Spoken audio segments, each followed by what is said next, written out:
2026 में बंगाल विधानसभा चुनाव हैं और बीजेपी टीएमसी धार्मिक भावनाओं को हवा देकर अपना वोट बैंक मजबूत करने में लग चुके हैं। 60% मुस्लिम आबादी वाला मुर्शिदाबाद किसने जलाया है? अब बात अब पश्चिम बंगाल की करते हैं, जहां पिछले 5 दिनों से लगातार मुर्शिदाबाद दंगे की आग में धधक रहा है। मुर्शिदाबाद की सड़कों पर अभी खामोशी पसरी है, लेकिन उस खामोशी के पीछे है मौत का डर और विस्थापन की दहला देने वाली कहानी। 11 अप्रैल को वक्फ एक्ट में बदलाव को लेकर एक हिंसा भड़की और 3 लोग मार दिए गए। बीजेपी का आरोप है कि जंगीपुर के धुलियन इलाके से सैकड़ों हिंदू परिवारों को रातों रात अपना घर छोड़कर भागना पड़ा है। टीएमसी नेताओं ने भी दावा किया कि कुछ हिंसक तत्वों को सीमा पार से समर्थन मिला हो सकता है। कुणाल घोष ने संकेत दिया है कि बीजेपी और बीएसएफ के कुछ वर्गों ने हिंसा को बढ़ावा देने में भूमिका निभाई है। बंगाल में हिंसा से किसे राजनीतिक फायदा हो सकता है? ममता बनर्जी जो मुस्लिम हितैषी बनकर ध्रुवीकरण कर लेंगी, या फिर बीजेपी का जो किसी भी हिंसा में मुस्लिमों का कट्टरपंथ उजागर करके हिंदू के पलायन का रोना रोकर मुस्लिमों के नरसंहार की साजिश कर सके और हिंदू वोट का ध्रुवीकरण कर सके। मुर्शिदाबाद का सच क्या है? फैक्ट्स एंड फिगर्स के इस एपिसोड में आई विल एक्सप्लेन।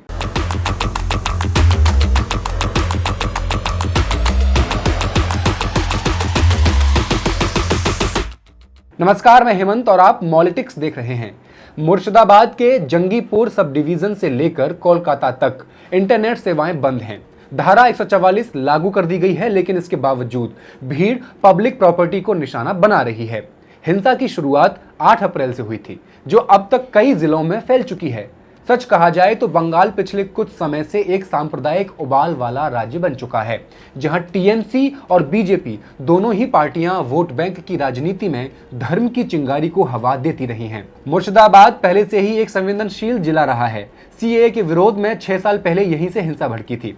पिछले साल अप्रैल में रामनवमी के वक्त भी तनाव हुआ और नवंबर में फिर से दंगे हुए, लेकिन इस बार हालात कुछ ज्यादा ही बेकाबू हो गए। ऐसा लग रहा था जैसे सरकार को अंदाजा ही नहीं था कि क्या होने वाला है। सिर्फ 24 घंटे में पूरा इलाका जैसे आग में झुलस गया। उपद्रवी खुले आम घूमते रहे, घर जलाए गए, दुकानें लूटी गईं और 3 लोगों की जान चली गई। कानून व्यवस्था का सिस्टम जैसे पंगु हो चुका था और इसके केंद्र में है वक्फ एक्ट। इसी बीच ADG law and order Javed Shamim ने बताया कि मुर्शिदाबाद में बीते कुछ घंटों से कोई बड़ी हिंसा अब नहीं हुई है, हालात काबू में हैं। अब तक कुल गिरफ्तारियों की संख्या 200 के पार पहुंच चुकी है। जो लोग हिंसा की वजह से घर छोड़कर मालदा जिले में शरण लिए हुए थे, उनमें से कई अब लौटने लगे हैं। लेकिन सवाल यह है कि जब एक जगह की आग बुझती है और दूसरी में धधक उठती है, तो क्या वाकई हालात काबू में हैं?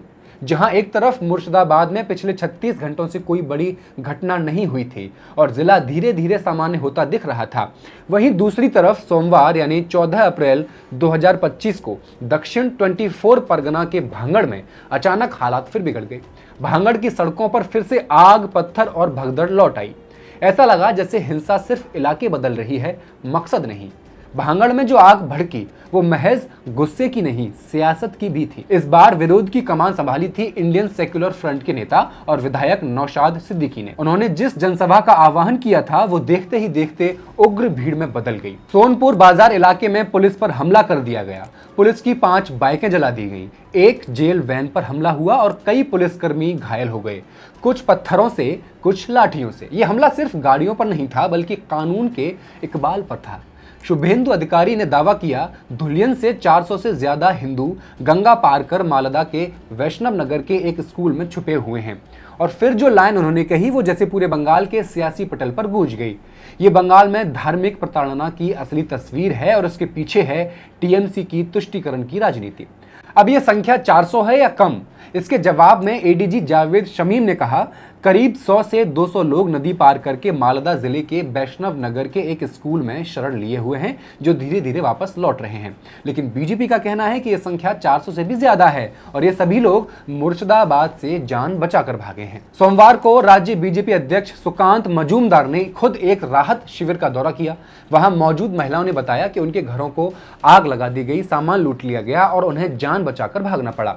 ये महज हिंसा नहीं, बल्कि एक समुदाय की त्रासदी बनती जा रही है। है।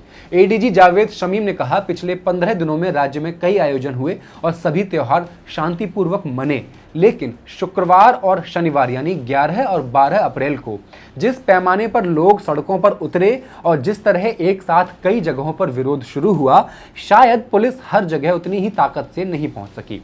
लेकिन पुलिस की ये मुमकिन मजबूरी 3 जिंदगियां ले चुकी है। 14 अप्रैल दोपहर को हालात एक बार फिर बिगड़ गए। मुर्शिदाबाद के जाफराबाद में तनाव बढ़ गया जब सीपीआईएम के राज्य सचिव मोहम्मद सलीम के नेतृत्व में पार्टी का एक प्रतिनिधि मंडल वहां पहुंचा। हर दौरे के बाद जमीन और गर्म हो रही है। सवाल यह है कि हालात ठंडे कौन करेगा। आखिरकार हालात इतने बिगड़ गए कि कोलकाता हाईकोर्ट को दखल देना पड़ा। फिर केंद्र की फोर्स तैनात की गई। इस बार ममता सरकार के पास जवाब कम हैं और सवाल बहुत ज्यादा, क्योंकि जब एक संवेदनशील मुद्दे पर राजनीतिक पोजीशन ली जाती है तो बहुत कुछ दांव पर लग जाता है। और शायद बंगाल इस वक्त उसी मोड़ पर खड़ा है। ममता बनर्जी और उनकी पार्टी टीएमसी ने वक्फ एक्ट का खुलकर विरोध किया है, लेकिन जब किसी राज्य के मुख्यमंत्री संसद से पास हुए कानून का विरोध करती हैं तो संविधान के दायरे में रहकर करना जरूरी होता है। ममता बनर्जी ने यह कहकर अल्पसंख्यकों को सुरक्षा का भरोसा दिलाया कि वो उनके हितों की रक्षा करेंगी, जो कि एक बहुत अच्छी बात भी है। ये एक सकारात्मक संदेश था। अगर उन्हें इस कानून पर आपत्ति है तो उनके पास कानूनी रास्ते भी खुले हैं। सुप्रीम कोर्ट में चुनौती दी जा सकती है, चर्चा की जा सकती है, लेकिन हुआ क्या? संवैधानिक प्रक्रिया को आगे बढ़ाने के बजाय ममता बनर्जी ने सीधे ऐलान कर दिया कि बंगाल में यह कानून लागू नहीं होगा। यह ऐलान कानून के दायरे से ज्यादा राजनीतिक स्टेज पर तालियों के लिए किया गया कदम लगा, यानी संविधान से ज्यादा मंच पर महानायक बनने की कोशिश। दरअसल पिछले 14 सालों में जब से ममता बनर्जी ने लेफ्ट फ्रंट को हराया है, उनकी राजनीति का एक अलग ही मिजाज बन गया है। कभी मुसलमानों के कठोर गुटों को साधना तो कभी हिंदू कट्टरपंथियों को भी इशारे देना। उनका ये दोधारी रवैया ही अब बंगाल की राजनीति को ऐसे मोड़ पर ले आया है जहां हर कदम गलतफहमी और आग का डर साथ लेकर आता है। एक सीनियर टीएमसी नेता ने नाम ना छापने की शर्त पर कहा, मुस्लिम वोटों का ध्रुवीकरण हमें फायदा देगा, इसमें कोई शक नहीं, लेकिन असली समस्या कुछ और है। ये हिंसा हमारी सरकार की छवि के लिए बिल्कुल भी सही नहीं है। ऐसा नहीं देखना चाहिए कि हम सिर्फ मुसलमानों के हितों की रक्षा कर रहे हैं। उनकी चिंता और भी गहरी थी। उन्होंने याद दिलाया कि कैसे बांग्लादेश में शेख हसीना की सरकार के पतन के बाद बंगाल में हिंदुओं का एक बड़ा धड़ा एकजुट हुआ था, और अब अगर ऐसी ही सांप्रदायिक हिंसा फिर से होती रही तो हिंदू समाज में भी एक भावनात्मक उबाल आ सकता है। अगर ऐसा हुआ, उन्होंने गंभीर लहजे में कहा, तो फिर नुकसान हमारा ही होगा। यानी टीएमसी के भीतर भी डर है कि अगर मुसलमानों की तरफ झुकाव ज्यादा साफ दिखने लगा तो हिंदू वोट हाथ से फिसल सकते हैं और तब सियासी गिनती बहुत जल्दी पलट सकती है। लेकिन कहानी यहीं खत्म नहीं होती। ऐसे वक्त में जब इंसान जान बचाने के लिए दर बदर भटक रहा था, टीएमसी के सांसद यूसुफ पठान इंस्टाग्राम पर चाय की चुस्कियां लेते हुए तस्वीर साझा कर रहे थे। आरामदायक दोपहर, अच्छी चाय और शांत माहौल। इसके बाद एक्स पर शुरू हुआ ट्वीट्स का राजनीतिक घमासान, जो चलता रहा, अभी भी चल रहा है। बहरहाल, जहां एक तरफ मुर्शिदाबाद की गलियों में दहशत पसरी थी, वहीं दूसरी तरफ ममता बनर्जी की सरकार पहले से ही एक और बड़े तूफान से जूझ रही थी। वो था स्कूल भर्ती घोटाला। सुप्रीम कोर्ट ने राज्य सरकार की 2016 की नियुक्तियों को रद्द कर दिया था, जिसमें 25,000 से ज्यादा शिक्षक और गैर शिक्षण कर्मचारी शामिल थे।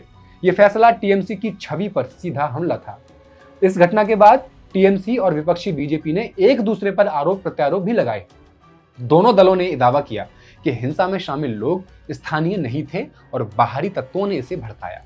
टीएमसी के प्रवक्ता कुणाल घोष ने हिंसा के लिए बाहरी तत्वों को जिम्मेदार ठहराया। उन्होंने कहा, जिन लोगों ने हिंसा को भड़काया उन्हें स्थानीय लोगों ने नहीं पहचाना। वे बाहर से आए थे। वे कौन थे, कहां से आए, किसने उनकी मदद की? हमें लगता है कि यह एक बड़ी साजिश है। घोष ने यह भी आरोप लगाया कि बीजेपी फर्जी तस्वीरें और वीडियो प्रसारित कर रही है ताकि हिंसा को पश्चिम बंगाल से जोड़ा जा सके। सच क्या है? टीएमसी ने मुसलमानों के विरोध को कहीं ना कहीं मौन समर्थन दिया, तो बीजेपी ने राज्य भर में रामनवमी की रैलियों के जरिए हिंदुत्व को धार दी। अब भले ही पुलिस ने सख्ती की चेतावनी दी हो, लेकिन सच ये भी है कि जब ये हिंसा शुरू हुई तब पुलिस न तो वक्त पर पहुंची और न ही सख्ती दिखाई गई। यही वजह है कि अब मामला कोर्ट तक जा पहुंचा है और कोलकाता हाईकोर्ट के निर्देश पर केंद्रीय बलों की तैनाती करनी पड़ी है। एक और बेकाबू भीड़, दूसरी ओर राजनीतिक चालें और पिसता हुआ आम नागरिक। धन्यवाद।